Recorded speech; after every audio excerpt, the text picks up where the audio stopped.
Estação Cidadania, Educação e Desenvolvimento Social na Rádio da Universidade.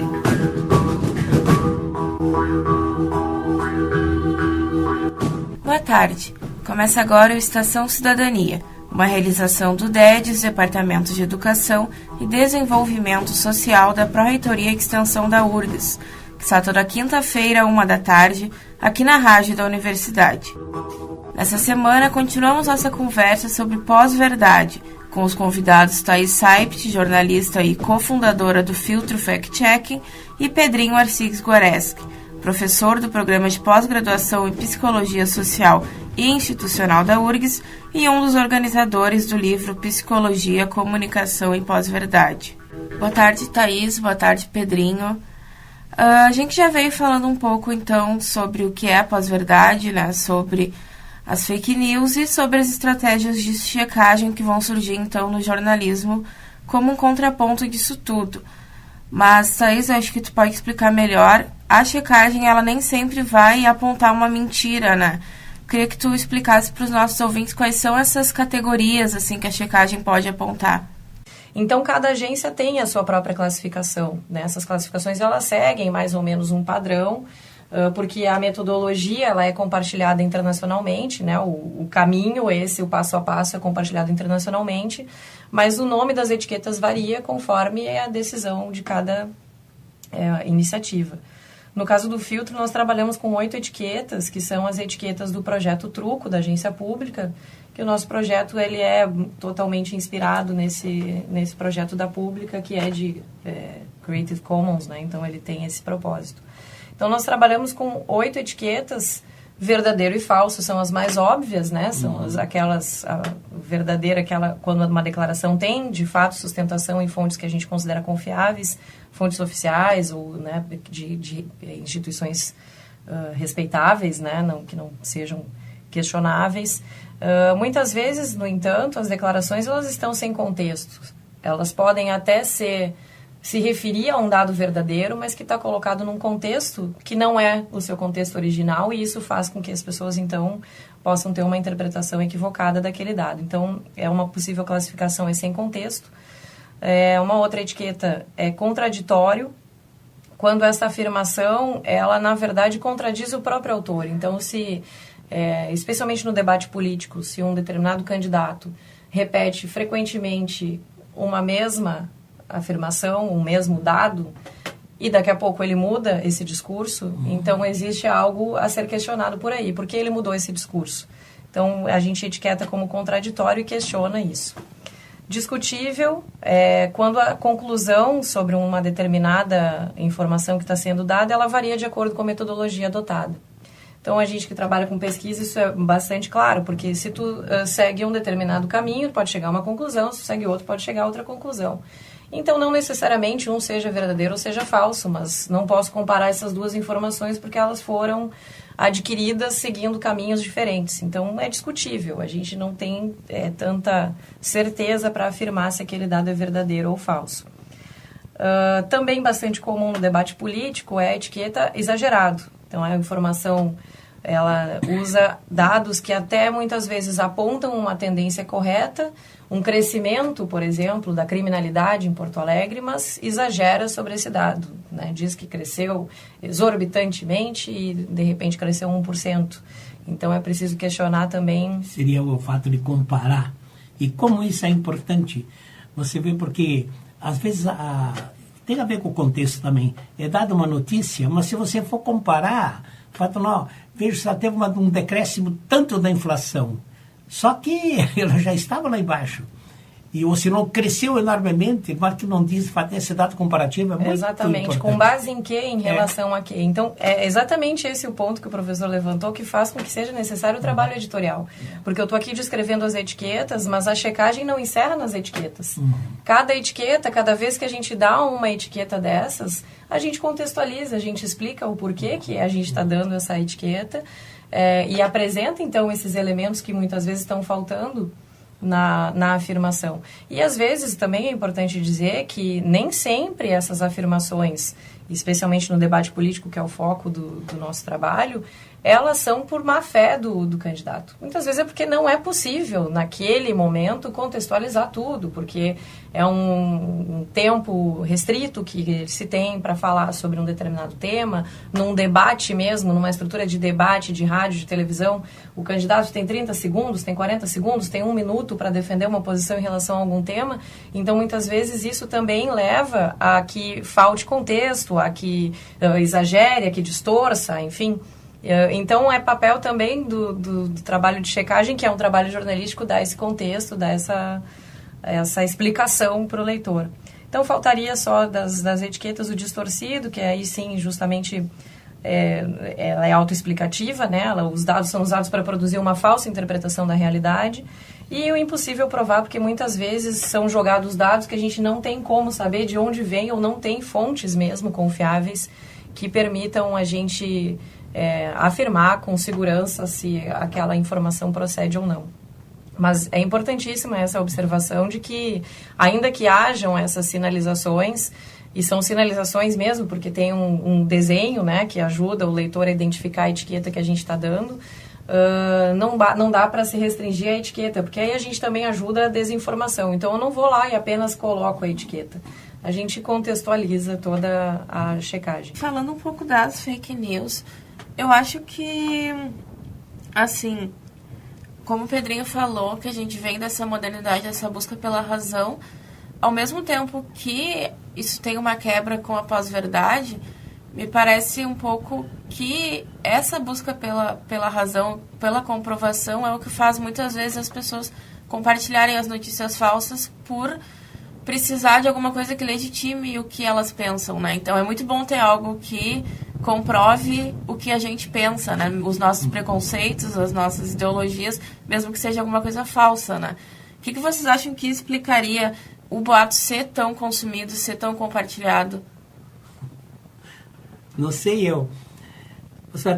Tem um fato interessante aí, que não são todos os fake news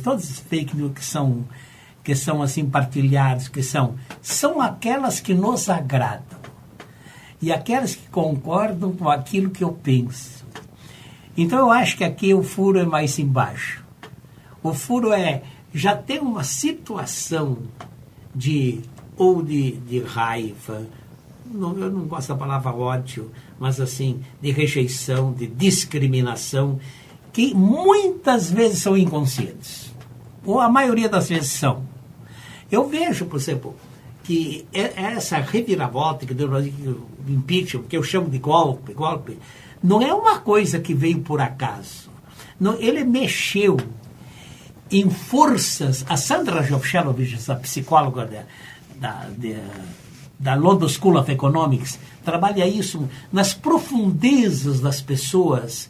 Há, de fato, crenças, razões, cosmovisões. E isso existe também na nossa cultura. E o que aconteceu, eu acho, nesse século, é que houve uma chacoalhada que eu chamaria na senzala. Eu acho que essa dicotomia do Gilberto Freire não dá para ser evitada. A Casa Grande e a senzala. Nós não fugimos disso ainda. Acontece que a senzala se estremeceu. E começaram realmente a ser gente, a se mostrar. E tiveram educação. Isso é o mais. A educação, para mim, foi a coisa mais séria. Começaram a entrar na universidade. Eu vejo por aí na URGS, fico felicíssimo em ver como coloriu, sabe? Uma nova coloração. Isso apavorou, agora que vem a questão da fake news, isso apavorou a elite, que nunca precisou disso. Sempre você sabe o teu lugar, ocupa o teu lugar, sabe com o que eu estou falando. Nunca, de fato, ela foi provocada. Agora, quando começou, então, o perigo de uma mudança sistêmica, organizada, que ia mexeu com as profundezas da discriminação da coisa. Eu vejo por aí. Então, isso eles aceitam.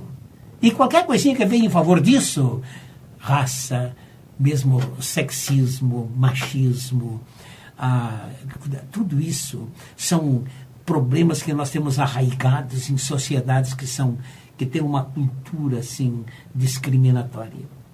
Então isso agradou. Então a fake news, ela vem em vista disso. Se você consegue mesmo uma piada, gente, eu vejo absolutamente consciente tudo, reproduzindo piadas que são terrivelmente discriminatórias.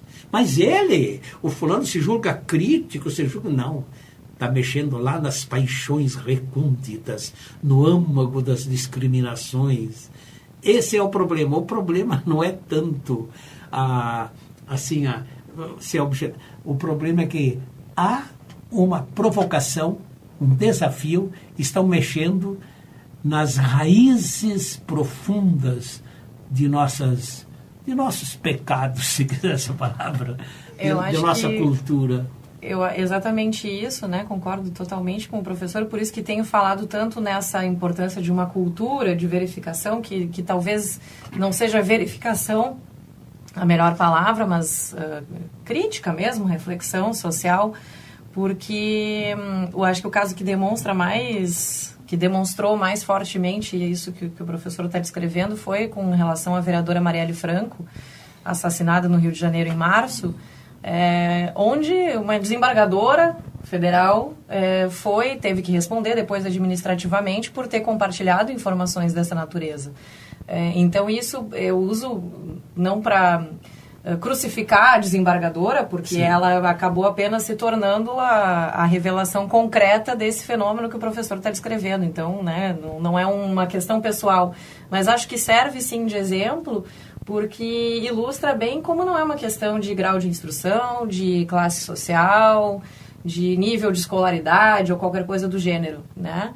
O que faz realmente com que isso aflore é uma coisa interior, né? Um espírito, é baseado na emoção, de fato, né? Que não é objetiva.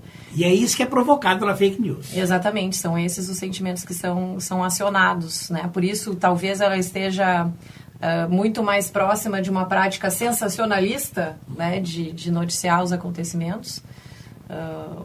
Noticiar até é ruim usar, porque a notícia ela tem como princípio a verdade, né?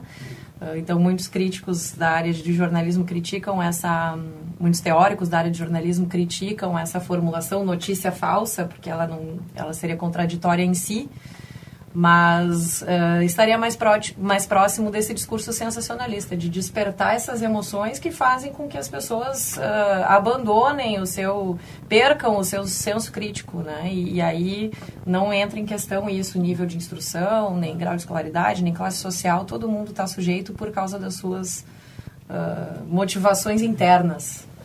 E isso talvez ainda ajude a explicar, para mim, a rapidez, as tecnologias para isso.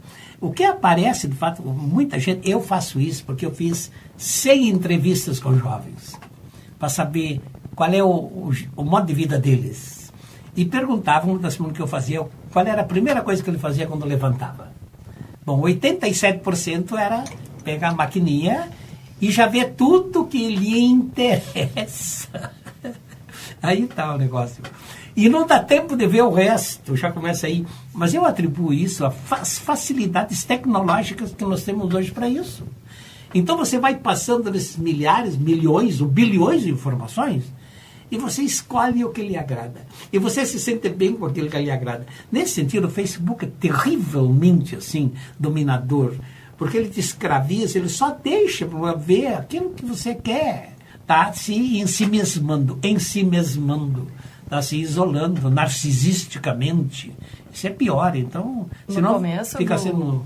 No começo do jornalismo digital, né, não só do jornalismo digital, da era digital, mas quando a gente começou a estudar, né, jornalismo digital, então tem muitas, as pesquisas estão disponíveis, né, a classificação das características do jornalismo digital, da internet, e a customização era muito exaltada nessas pesquisas do início do jornalismo digital, porque finalmente nós vamos conhecer o nosso leitor e saber exatamente o que lhe agrada.